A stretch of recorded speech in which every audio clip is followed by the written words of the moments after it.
그때 스데반의 일로 일어난 환란으로 말미암아 흩어진 자들이 베니게와 쿠브로와 안디옥까지 이르러 유대인에게만 말씀을 전하는데 그 중에 쿠브로와 구레네 몇 사람이 안디옥에 이르러 헬라인에게도 말하여 주 예수를 전파하니 주의 손이 그들과 함께 하심에 수많은 사람들이 믿고 주께 돌아오더라. 예루살렘 교회가 이 사람들의 소문을 듣고 바나바를 안디옥까지 보내니 그가 이르러 하나님의 은혜를 보고 기뻐하여 모든 사람에게 굳건한 마음으로 주와 함께 머물러 있으라 권하니 바나바는 착한 사람이여 성령과 믿음이 충만한 사람이라. 이에 큰 무리가 주께 더하여지더라. 바나바가 사울을 찾으러 다소에 가서 만남에 안디옥에 데리고 와서 둘이 교회에 1년간 모여 있어 큰 무리를 가르쳤고 제자들이 안디옥에서 비로소 그리스도인이라 일컬음을 받게 되었더라. 그때 선지자들이 예루살렘에서 안디옥에 이르니 그 중에 아가보라 하는 한 사람이 일어나 성령으로 말하되 천하에 큰 흉년이 들리라 하더니 글라우디오 때에 그렇게 되니라. 제자들이 각각 그 힘대로 유대에 사는 형제들에게 부조를 보내기로 작정하고 이를 실행하여 바나바와 사울의 손으로 장로들에게 보내니라. 말씀의 첫 절 19절이 스데반의 순교의 사건을 시작으로 이 기록이 시작되고 있어요. 스데반 집사님의 순교는 초대교회, 예수님 승천하신 이후에 교회라는 공동체가 처음 생기고 초대교회가 생겨서 예루살렘의 첫 교회가 생겼는데 그 초대교회의 첫 희생이 바로 스데반 집사님의 순교였어요. 한 번도 경험하지 못한 거를 교인들이 경험을 한 거예요. 순교라는 장면을 직접 경험을 한 거예요. 엄청난 충격이었을 겁니다. 그리고 엄청난 공포였을 수도 있고 두려움이었을 수도 있고 이제 어떻게 해야 되지? 핍박이 시작됐는데 이런 여러 가지 혼란스러운 상황이 된 거예요. 그 상황에서 오늘 보니까 타국으로 흩어지기 시작했어요. 성도들이 타국으로 핍박을 피해서 이리저리 흩어지기 시작해서 오늘 기록을 보니까 이방 나라 옆에 근처 외국으로 흩어졌어요. 베니게라는 곳도 등장을 하고요. 구브로도 등장을 하고 안디옥도 등장을 해요. 이 지역들을 오늘날 이렇게 지도를 살펴보면 주로 오늘날 터키, 그 당시에 소아시아 지역이었어요. 그쪽으로 흩어져 갔어요. 그런데 그들이 그렇게 각자 도망가다시피 흩어졌지만 오늘 또 기록을 보니까 그냥 숨어서 바들바들 떨고 있지만은 않았던 거예요. 그 이방 땅에서 유대인들, 같이 도망온 유대인들 가운데 예수님을 전하기, 복음을 전하기 시작했다라고 돼 있고 또 몇몇 사람들은 구브로나 구레데나 안디옥에 이르러서는 헬라인, 로마 사람들에게도 외국인들에게도 복음을 전하기 시작했다. 이렇게 기록이 오늘 19절, 20절에 나와 있어요. 이제 예수님의 그 복음이 유대에만 머물러 있는 것이 아니고 이방인들에게로 전파되기 시작한 거예요. 그런데 그 결과가 나왔어요. 그렇게 전파됐는데 오늘 21절 뭐라고 합니까?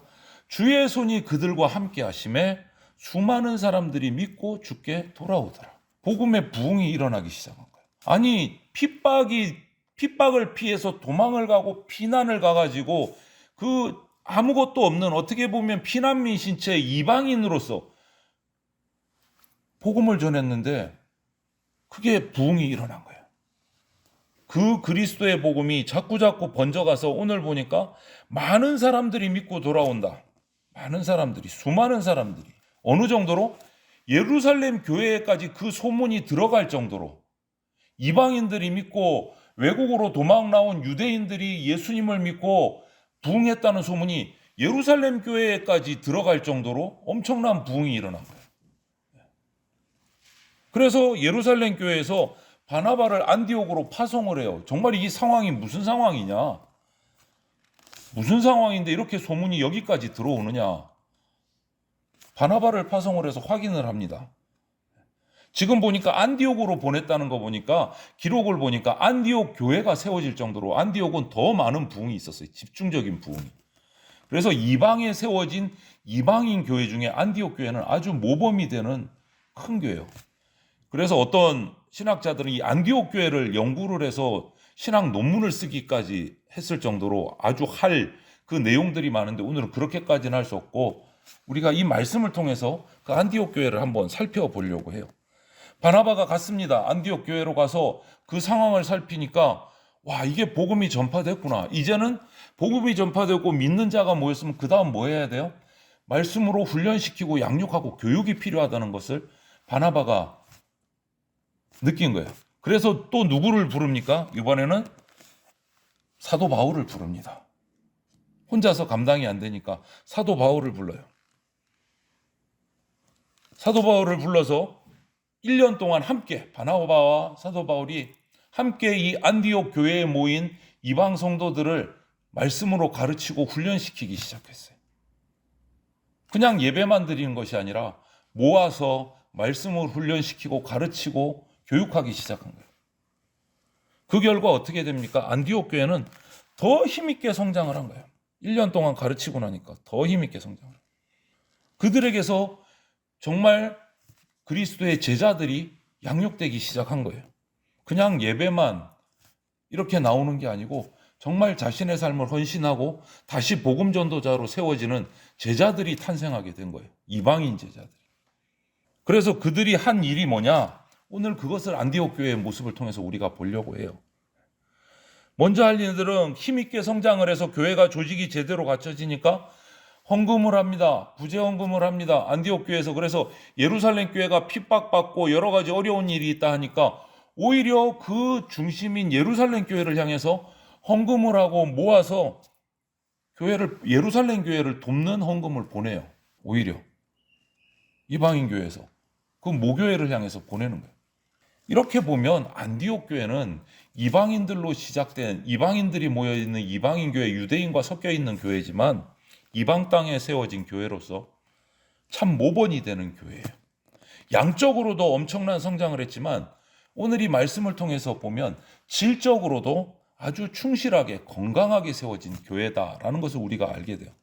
그래서 이 안디옥 교회를 우리가 오늘 살피면서 우리 교회는 어떻게 해야 될까? 앞으로 어떤 모습을 세워야 될까? 이런 것들을 우리가 한번 살피고 또 이렇게 묵상하고 고민하고 그렇게 하면 좋겠어요. 안디옥 교회 이런 오늘 본문에서 살피는 내용들을 이렇게 보면 예수 그리스도밖에 다른 게 없어요. 이 교회의 목적은. 오직 예수 그리스도. 예수 그리스도의 말씀이 어떠한가? 예수님이 하신 일들이 무엇인가? 예수님을 어떻게 섬길 수 있는가? 모든 게 예수님께 집중이 돼 있어요. 예수 그리스도를 어떻게 예배할 것인가? 모든 게 예수 그리스도. 그거 말고는 다른 목적이 없어요. 교회 목적이. 그리고 그럼 나는 교회에서뿐만 아니라 개인의 삶을 살아갈 때 어떻게 살아갈 것인가? 삶의 태도도 바뀌기 시작하는 거예요. 안디옥 교회, 이 안디옥이라는 도시는요, 세계사에서 보면 당시에 로마, 알렉산드리아 이 도시들과 더불어서 큰 도시, 3대 도시 중에 하나가 안디옥이에요. 우리는 안디옥이라고 이렇게 번역이 되어 있는데 세계사에서는 안티오커스라고 되어 있어요. 안디옥. 이 안디옥, 로마, 알렉산드리아 이게 3대 가장 발전한 도시 중에 도시예요. 그 중에 하나가 안디옥인 거예요. 그러다 보니까 화려합니다. 엄청난 로마의 문화들이 깔려 있어요. 그리고 이방 신상들도 많아요. 향락주의에 빠져 있어요. 그러다 보니까 그 시에 사는 사람들은 부유합니다. 잘 삽니다. 그러다 보니까 자유로워요. 자기 의견이 강해요. 분쟁도 많고 혼란도 많고 이런 향락적인 그런 도시란 말이에요. 이런 환경을 우리가 염두에 보고 생각을 하면 그 거대한 도시에 저 유대 땅의 예루살렘이라는 저 밑에 이들이 볼 때는 완전히 시골 촌구석인 거예요. 그 시골 촌구석에 있는 사람이 그것도 당당하게 온 것도 아니고 핍박을 받아서 도망치다시피 이렇게 피난민 신분으로 와가지고 그 큰 도시에 자기도 먹을 것이 있는지 없는지 힘든 생활하는 그 사람들이 전하는 예수 그리스도를 받아들일까요? 힘든 거예요. 받아들일 수가 없는 거예요. 그런데 오늘 결과는 그들이 전한 복음에 이 이방인들이 반응을 하고 안디옥 사람들이 반응을 하고 모여들기 시작한 거예요. 이거는 단순한 군중심리가 아니라는 거예요. 군중심리가 아닌 거예요. 정말 자기 삶의 변화를 위한 어떤 마음들, 회개하는 마음들이 생기기 시작했다는 거예요. 복음을 중심으로 모이기 시작한 거예요. 그들의 움직인 것이 무엇일까요? 오늘 본문에 뭐라고 되어 있습니까? 주의 손이 그들과 함께 하시며. 성령의 역사라는 거예요. 하나님의 은혜, 하나님의 은혜. 그들의 신분을 보면 아무도 그들의 말을 들어줄 수가 없는 거예요. 저 시골 이방 촌구석에 있는 사람이 와가지고 자기 몸 하나도 제대로 간수 못하는 사람이 무슨 예수 그리스도가 어쩌고 저쩌고 하는데 누가 그 말에 귀 기울이겠어요? 그 큰 도시에, 화려한 도시의 사람들이. 그런데 반응을 했어요. 많은 사람들이 모이는 거예요. 성령의 역사가 일어난 거예요.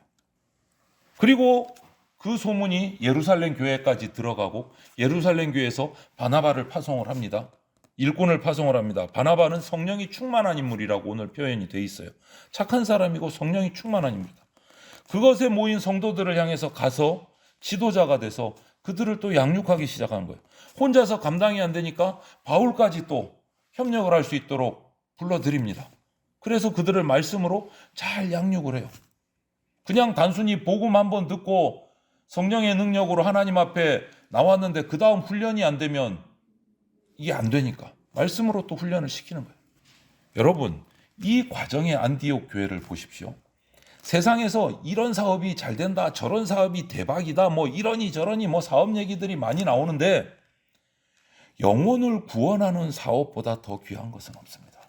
영혼 구원 사업보다 더 존귀한 사업은 없습니다. 그 결과는 엄청납니다. 진짜 대박입니다. 세상적인 말로. 이 영혼을 구원하는 이 사업은 그 무엇과도 비교할 수 없고 경쟁할 수 없는 위대한 사업인 거예요. 영혼을 구원하는 사업은. 안디옥 교회 그 이방 땅에 세워진 교회의 이 성장과 발전은 성령의 은혜, 능력으로 가득 차서 정말 아름답게 성장하는 교회의 첫 모본이 된 거예요. 이방 땅의 교회. 그리고 그들의 모든 활동, 사업이라고 제가 표현하지만 그들의 모든 사역은 오로지 그 중심에 예수 그리스도가 있는 거예요. 하나님을 의지하고 예수 그리스도를 의지하고 그들의 신앙이 성장해가고 그들의 사역이 넓어져가고 그때 더 많은 영혼들이 들어오는 거예요.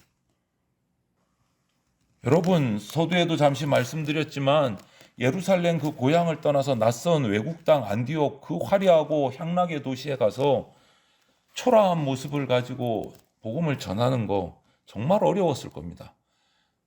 오히려 자신의 신분이 너무 보잘것없으니까 복음 전하지 않을 수도 있어요. 내가 이래가지고 무슨 복음을 전하나, 무슨 전도를 하나 이런 마음이 생길 수도 있을 수 있는 그 지경이란 말이에요.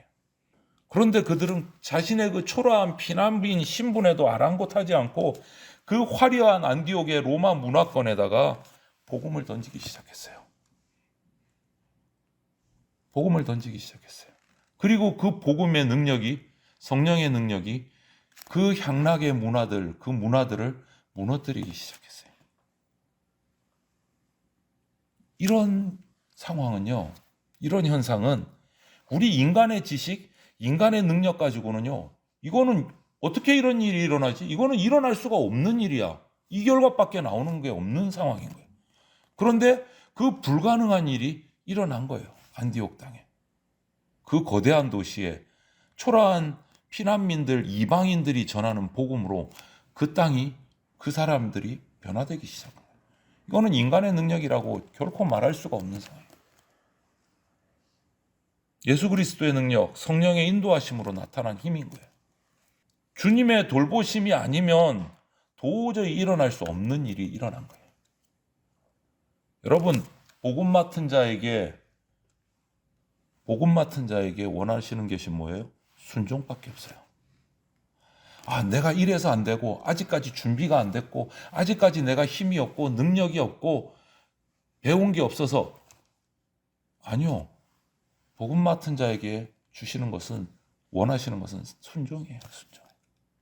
우리가 하나님으로부터 부름받고 지음받고 부름받은 우리 인격이 하나님 앞에서 내가 어떤 자인가 깨닫고 하나님의 말씀에 순종할 때 이런 기적이 일어난다. 하나님과의 관계가 명확해져야 돼요. 주인이신 하나님, 나는 그분의 청지기, 종이고, 왕이신 하나님, 나는 그분의 신하이고, 이 관계가 확실해야지, 바른 이해를 가져야지 그분께서 나에게 맡기는 모든 것에 순종할 수 있게 되는 거예요. 그대로 순종한 안디옥 교회는요, 폭발적인 성장을 하게 된 거예요.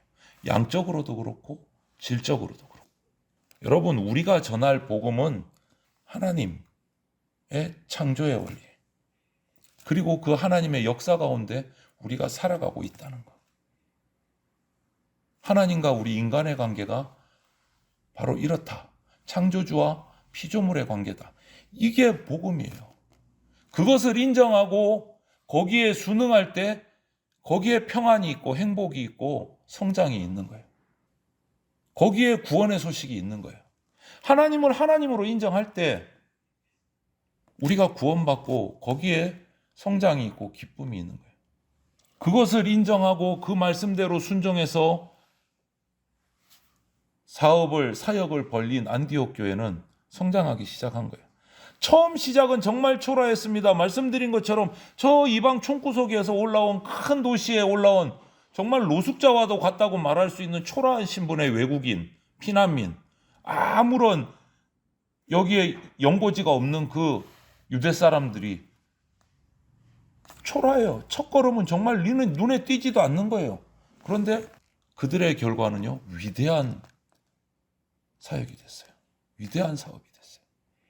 날이 갈수록 번창하고 성장하고 그것을 또 교만하지 않고 구제사역으로 복음을 전하는 일로 계속 벌려갔어요.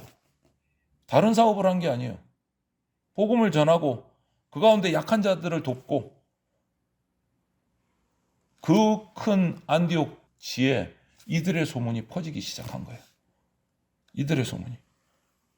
그래서 여러분, 안디옥 교회가 왜 우리가 기독교 역사에도 한 획을 긋고 있다고 말하냐면 바로 이 사업, 위대한 사역을 통해서 안디옥 교회 교인들을 바라보면서 안디옥 사람들이 그들을 부르기 시작했어요. 뭐라고 불렀을까요?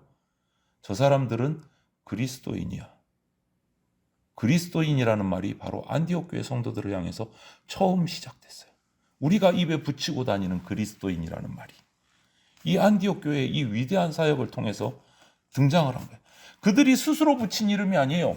안디옥 교회 성도들의 그 섬김과 그들의 모습들을 바라보면서 그들이 전하는 복음을 들으면서 그들을 향해서 불신자들이, 이방인들이 그들에게 붙여준 이름, 그리스도인.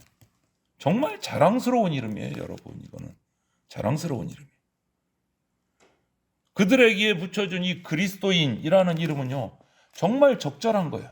왜? 그들의 모든 사역, 그들의 모든 삶의 중심, 목표, 목적이 딱 하나였어요. 예수 그리스도. 안디옥 교회는. 그것을 타인들도 안 거예요. 외국인들도 안 거예요. 안디옥 시민들도 다 안 거예요. 얼마나 열심히 그렇게 예수님 중심으로 살았으면 교회인이 아님에도 불구하고 저 사람들은 예수 그리스도밖에 몰라. 인정하니까 그들의 입으로 안디옥 교인들을 부르기를 그리스도인이라고 불러준 거예요. 여러분, 오늘 저와 여러분들을 보는 사람들이 그런 마음으로 그리스도인이라고 불러줍니까? 아니면 비꼬고 조롱하는 말로 비판하는 마음을 가지고 예수쟁이라고 부릅니까?